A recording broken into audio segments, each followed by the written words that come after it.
মন্দিরে চলে এসেছি। এই মন্দিরটা গ্রামের মন্দির যেরকম। লাস্ট ভিডিওটা আমরা এখানে শেষ করেছিলাম এবং আপনাদের বলেছিলাম যে আমরা আগামী ভিডিওতে এই ভেতরের মন্দিরটা সমস্তটা ঘুরে দেখব এবং তার সাথে সাথে আমার শ্বশুরবাড়ির চারিদিকে যে সকল আত্মীয় স্বজনের বাড়িঘর আছে সেখানেও যাব। তার সাথে এখানে আজকের ভিডিওতে আপনাদের দেখো একটা বিশেষ ধরনের মাছ এবং এখানকার বিশেষ একটা ফল। তো দেখার জন্য ভিডিওটি দেখতে থাকুন।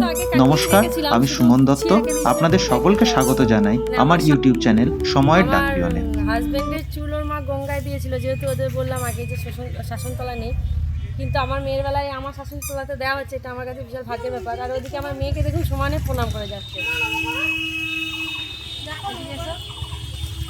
সামনে দিকে ওকে বলতে হয়নি, ও নিজে নিজেই প্রণাম করে, নিজে নিজেই করে। হ্যাঁ, নমো করো ঠাকুরকে। তো দেখি ভালো করে নমো নমো। ও চাঁদ একটু খোলাই আছে। আসো মা, আসো আসো আসো, এসো এদিকে এসো। হ্যাঁ, যাবো ওইদিকে যাবো, এসো চলো।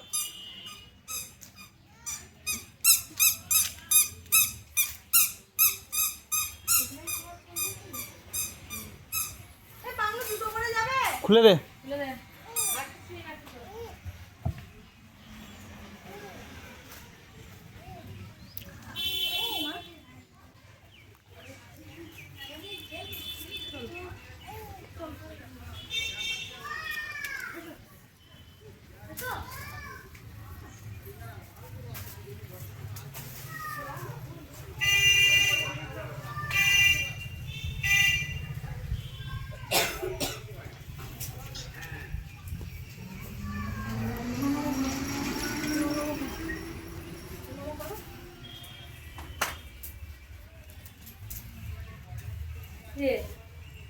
তুমি এক কাজ করে ধূপ মোমবাতি নিয়ে এসো।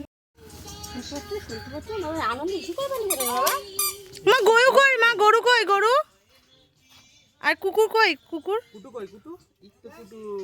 আদো করে দাও, কুটুকে একটা আদো করে দাও। বাতাসে কাটছে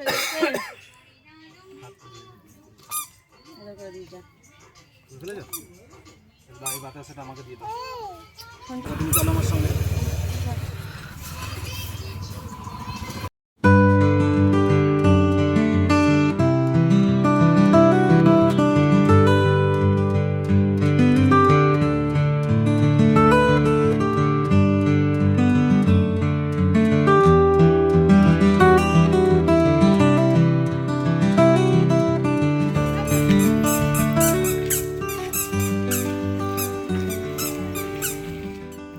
বাড়িতে এসে দেখছি শ্বশুরমশাই এত মাছ নিয়ে এসে হাজির হয়েছে। দেখুন কত বড় বড় চিংড়ি মাছগুলো। এখানে চিংড়ি মাছ সত্যি কথা বলতে খুবই সস্তা। আমাদের ওখানে এই সমস্ত চিংড়ি মাছ বা এরকম যে বড় বড় চিংড়ি মাছ এগুলো নিতে গেলে হয়তো 700 থেকে 800 টাকার উপরে কেজি নিয়ে নিত, কিন্তু সে জায়গায় এখানে মাত্র 400 টাকা কেজি নিয়েছে। আরও একটা অন্য ধরনের মাছ এনেছে, এর আগে আমি কিন্তু এই মাছটা কোনোদিনও খাইনি। দেখুন একবার এই মাছটা কি বলছে, সোনাবক। হ্যাঁ সোনাবক না মা, হ্যাঁ সোনাবক মাছ। তো প্রায় একটা মানুষের সমান লম্বা। দেখুন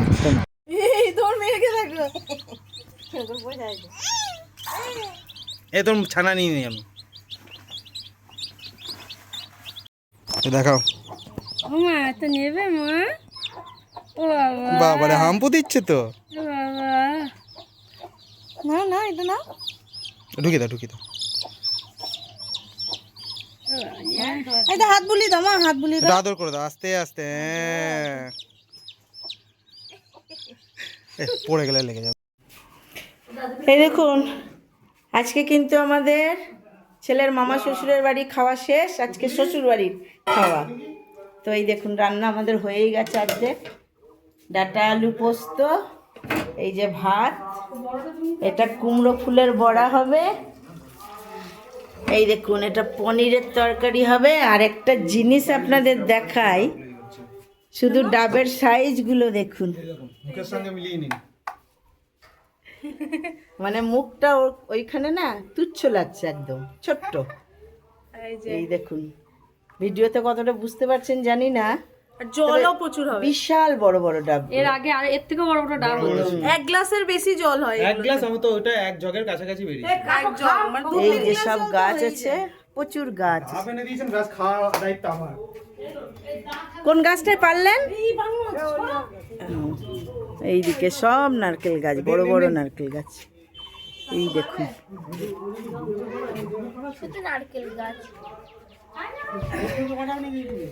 যেদিকেই তাকাবেন শুধু সবুজ আর সবুজ।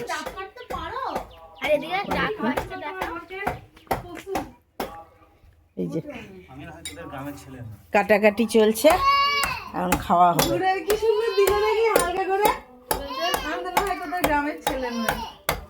ডাব কাটতে পারবো না, দাদাকে নাও। নারকেল টাইপের হয়ে গেছে মনে হচ্ছে।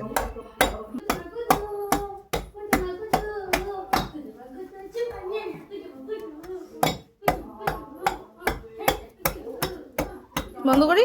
দাও, একটা জিনিস দেখাই। দেখুন, একটু গ্রাম্যলাটা তো খেতে পারলেই হবে। এই দেখুন মোচাটা, এই যে সব কলা গাছ রয়েছে না, প্রচুর মোচা। একটা তো ফেলেই দেওয়া হলো, আর দুটো নিয়ে এসছি। এখানে আবার আজকের দিনে মোচা খেতে নেই, ওই কারণে কালকে খাওয়া হবে মোচাটা। দেখতে থাকুন। এটা এখন কেটে খাওয়া হবে, আর জলটা ভীষণই মিষ্টি হয় এখানকার। চল কেটে দেখি কতটা জল হয়। হ্যাঁ, আর জলও দেখা যাবে কতটা আছে এটাতে। একটা ডাব কেটেই আমার হাতের অবস্থা পুরোপুরি খারাপ, সুতরাং এর পরের কাজটা যিনি এক্সপার্ট তাকেই দিয়েছি। আমার থেকে বয়সে অনেক বেশি, মানে বড় হলেও, মানে শক্তি অনেক কম হলেও ওনার কাটার টেকনিকটাই কিন্তু আলাদা, খুব সহজেই কিন্তু কেটে ফেলছেন। আমি কিন্তু এতটা ভালোভাবে কাটতে পারছিলাম না।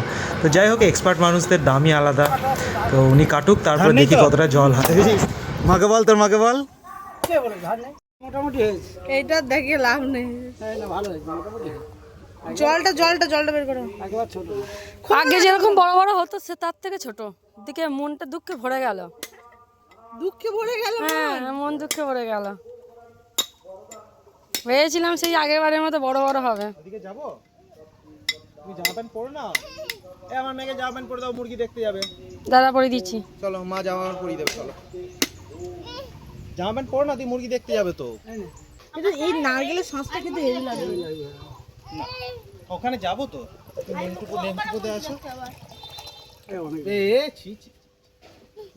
হ্যাঁ, লোকসান হয়ে গেল। সে বড় মগের এক মগ জল হতো, সে আর হলো না। দাঁড়াও, ওই আগের বার যেরকম ছিল অতটা ভালো না খেতে। কিন্তু মিষ্টি মিষ্টি কিন্তু দারুণ। বটে, কিন্তু অতটা ভালো না। দিয়েছে।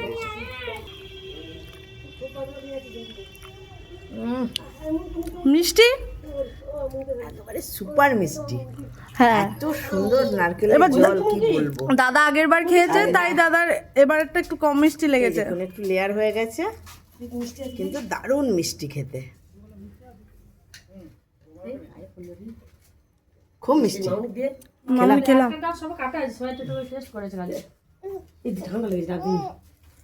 ও দিদি, এই গ্যাস। এই যে আজকের আমরা চললাম মাসির বাড়ি, আর আজ থেকে বাসন্তী পুজোর ষষ্ঠী। যদি তাড়াতাড়ি ফিরতে পারি অবশ্যই ঠাকুরতলায় যাবো, আপনাদেরকে দেখাবো। সামনে নেব বেশি, চলো। তোমারটা ভিডিও করতে করতে ফ্রন্ট হয় না। এই দেখুন, আমরা সবাই মিলে চলে এসেছি, এখন মাসির বাড়ির দিকে যাচ্ছি। এসে না, এটা টাকা টাকা টাকা নিয়ে বলা যেত না। হ্যাঁ, বলো। হ্যাঁ, লোকজন দেখছো, লোকজন না, আমি কোনো ইউটিউবার নয়। সবার চওড়া চওড়া পিঠগুলো। কি হবে এবার, আমার মা চিনতে পারছে না। কেন? কি জানি। যে এটা হচ্ছে মাসির বাড়ি, আর এই যে মিস দোলন।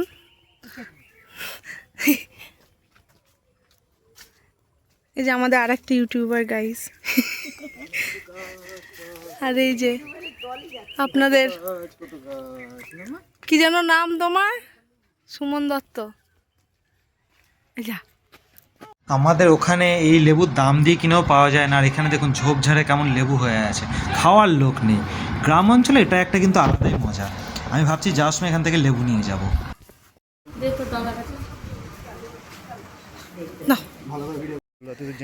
এই এই এই যে পুকুরগুলো দেখা যাচ্ছে, এইটা তারপরে এইটা, আরও এইদিকে আরও আছে, ওইদিকে আরও আছে। এইটা অ্যাকচুয়ালি পুরোটাই খাল। পরে এই খালগুলোকে এরকমভাবে মাঝখানে সেপারেট করে করে এগুলো পুকুর হিসাবে ইউজ করা হচ্ছে। তো পুকুরের জল তো পচে গেছে। জল পচে গেছে ঠিকই, কিন্তু এটা পুকুর না, এটা খাল ছিল না মেসি? জলটা এরম হলে কি হবে? মাছ আছে প্রচুর। মাছ ডাকবো?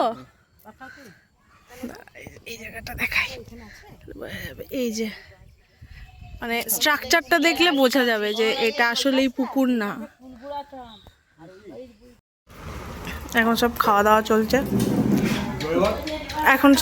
দাওয়া চলছে, ক্যামেরা ফোকাস নিচ্ছে না। হ্যাঁ, খাও। মাসি শাশুড়ির বাড়িতে এসে চাউমিন খাচ্ছে।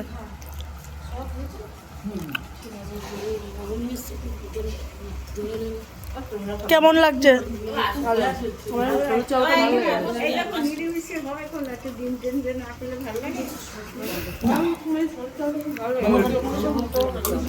আমাদের ওখানে মোটা মোটা চাউমিন হয়, সেটা খেতে ভালো লাগে না, আর এটা হচ্ছে সরু চাউমিন।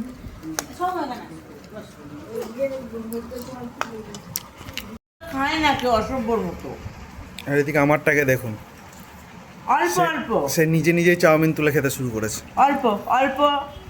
হ্যাঁ, হাতটা সরাও। একটা নাও, একটা অনেকটা ঢুকিয়ে নিল গো মুখে। নিচ্ছে কিন্তু অতটা খাচ্ছে না।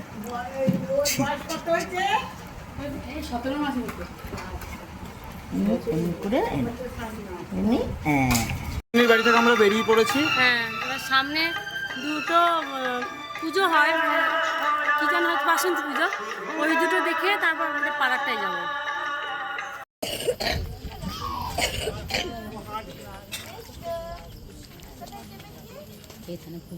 হ্যাঁ, আমার সেই শীতলা মন্দিরে পুজো হয়েছিল, মানসিক চুকাতে এসেছিল আর কি।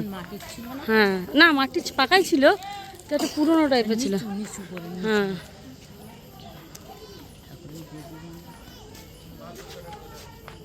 এটা কি রে? ওটা অমনি একটা বাইরে দেবে, ভিক্ষা করবে। আমি অসুস্থ।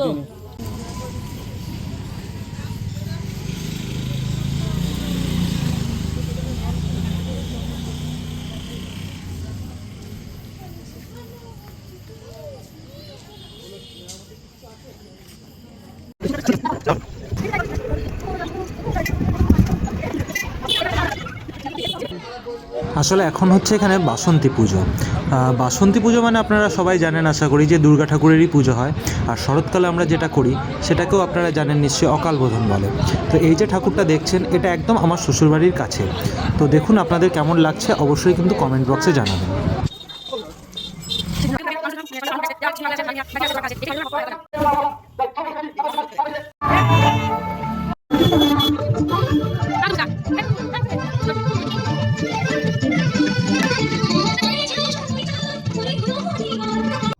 এই দেবীকে নিশ্চয়ই আপনাদের চিন্তার অসুবিধা হচ্ছে না। যারা আমার আগের সুন্দরবন ভ্রমণের ব্লগগুলো দেখেছেন তারা আশা করি সকলেই বুঝতে পেরেছেন এটি হলেন দেবী বনবিবি, এবং পাশে যিনি আছেন উনি হলেন শাহ জঙ্গলী। তো দেবী বনবিবির উত্থান কিভাবে হলো সেটা জানার জন্য আমাদের কিন্তু একটা নতুন ভিডিও আসছে, অবশ্যই দেখবেন।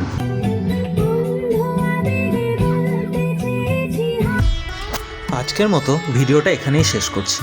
যদি আপনাদের ভিডিওটি ভালো লেগে থাকে অবশ্যই একটি লাইক করে দেবেন, এবং আমার শ্বশুরবাড়ির জায়গাটা বা বাসন্তী পুজো কেমন লাগলো অবশ্যই কিন্তু কমেন্ট বক্সে জানাবেন। আর এইরকম আরও ভালো ভালো ভিডিও দেখার জন্য আমার চ্যানেল সময়ের ডাকপিয়নকে সাবস্ক্রাইব করে আমাদের পাশে থাকার অনুরোধ রইল। দেখা হচ্ছে অন্য কোনো ভিডিওতে অন্য কোনো অভিজ্ঞতা নিয়ে। ততক্ষণের জন্য ভালো থাকবেন। নমস্কার।